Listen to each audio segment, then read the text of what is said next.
Hello all beautiful souls, नमस्ते।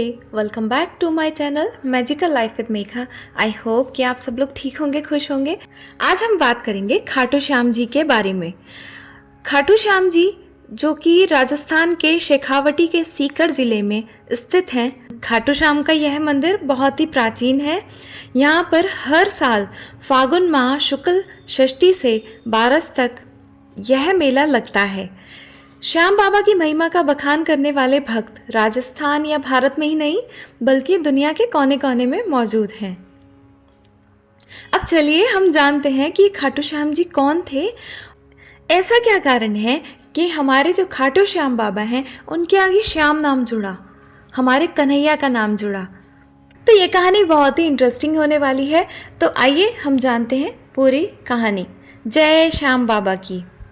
तो खाटू श्याम जी भगवान श्री कृष्ण के कलयुगी अवतार हैं। महाभारत के भीम के पुत्र घटोत्कच हुए थे और घटोत्कच के पुत्र बर्बरिक थे। बर्बरिक जो थे उन्हीं को खाटू श्याम कहा जाता है। इनकी माता का नाम हिडिंबा है। बर्बरिक दुनिया का सर्वश्रेष्ठ धनुर्धर थे। बर्बरिक के लिए 3 बाण ही काफ़ी थे, जिसके बल पर वे कौरवों और पांडवों की पूरी सेना को समाप्त कर सकते थे।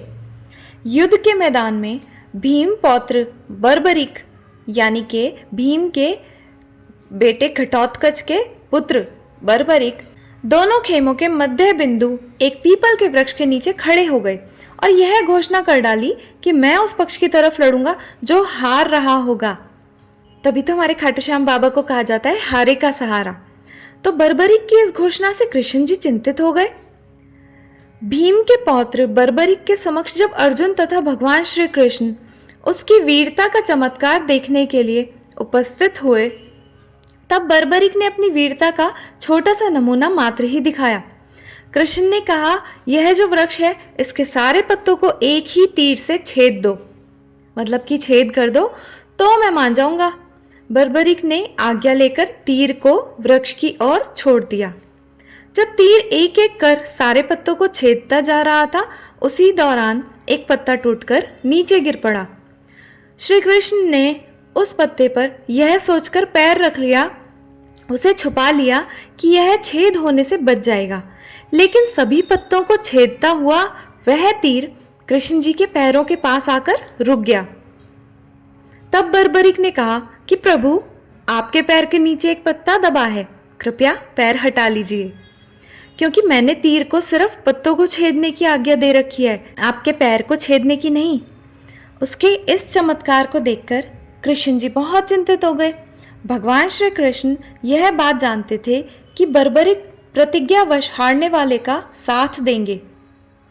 यदि कौरव हारते हुए नजर आए तो फिर पांडवों के लिए संकट खड़ा हो जाएगा। यदि अगर पांडव बर्बरिक के सामने हारते नजर आए तो फिर वह पांडवों का साथ देगा। इस तरह वह दोनों ओर की सेना को एक ही तीर से खत्म कर देगा। तब भगवान श्री कृष्ण ब्राह्मण का भेष बनाकर सुबह बर्बरिक के शिविर के द्वार पर पहुंच गए और दान मांगने लगे। बर्बरिक ने कहा, मांगो ब्राह्मण, क्या चाहिए? ब्राह्मण रूपी श्री कृष्ण ने कहा कि तुम दे ना सकोगे। लेकिन बर्बरिक कृष्ण जी के जाल में फंस गए और कृष्ण ने उससे उसका शीश मांग लिया। बर्बरिक द्वारा अपने पितामह पांडवों की विजय हेतु स्वेच्छा के साथ शीश दान कर दिया गया। बर्बरिक के इस बलिदान को देखकर दान के बाद श्री कृष्ण ने बर्बरिक को कलयुग में स्वयं के नाम से पूजित होने का वरदान दे दिया। आज बर्बरिक को खाटू श्याम जी के नाम से पूजा जाता है। जहाँ श्री कृष्ण ने उनका शीश रखा था उस स्थान का नाम खाटू है। खाटू श्याम जी का मंदिर बहुत ही प्राचीन है, लेकिन वर्तमान मंदिर की आधारशिला सन 1720 में रखी गई थी। इतिहासकार पंडित झाबरमल शर्मा के मुताबिक औरंगजेब की सेना ने इस मंदिर को नष्ट कर दिया था। मंदिर की रक्षा के लिए उस समय अनेक राजपूतों ने अपना प्राणोत्सर्ग किया था। खाटू श्याम मंदिर के परिसर में हर साल बाबा खाटू श्याम का प्रसिद्ध मेला लगता है।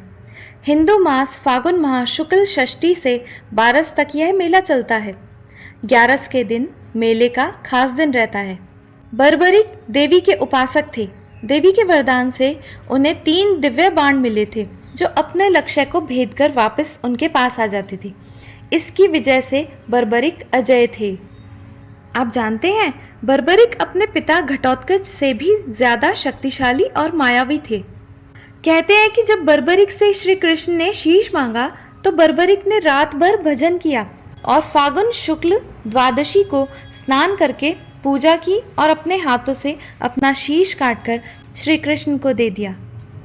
युद्ध समाप्ति के बाद जब पांडव विजयश्री का श्रेय देने के लिए वाद विवाद कर रहे थे, तब श्री कृष्ण ने कहा कि इसका निर्णय तो बर्बरिक का शीश ही कर सकता है। तभी बर्बरिक ने कहा कि युद्ध में दोनों ओर श्री कृष्ण का ही सुदर्शन चल रहा था और द्रौपदी महाकाली बन रक्तपान कर रही थी। इसीलिए अंत में श्री कृष्ण ने वरदान दिया कि कलयुग में मेरे ही नाम से पूजे जाओगे और तुम्हारे स्मरण मात्र से ही भक्तों का कल्याण होगा। और हमारे खाटू श्याम बाबा खाटू धाम में स्थित श्याम कुंड से ही प्रकट हुए थे। श्री कृष्ण शालिग्राम के रूप में मंदिर में दर्शन देते हैं। तो अब जान गए ना आप लोग भी कि हमारे खाटू श्याम बाबा को हारे का सहारा क्यों कहते हैं। आई होप कि आपको ये कहानी पसंद आई होगी, और अगर आपको मेरी वीडियो पसंद आती है और आपको लगता है कि मेरी वीडियो से आपको कुछ नई नॉलेज मिलती है तो प्लीज़ मेरी वीडियो को ज़रूर लाइक करके जाएं। मुझे अपना ढेर सारा प्यार और सपोर्ट दें। जय बाबा श्याम की।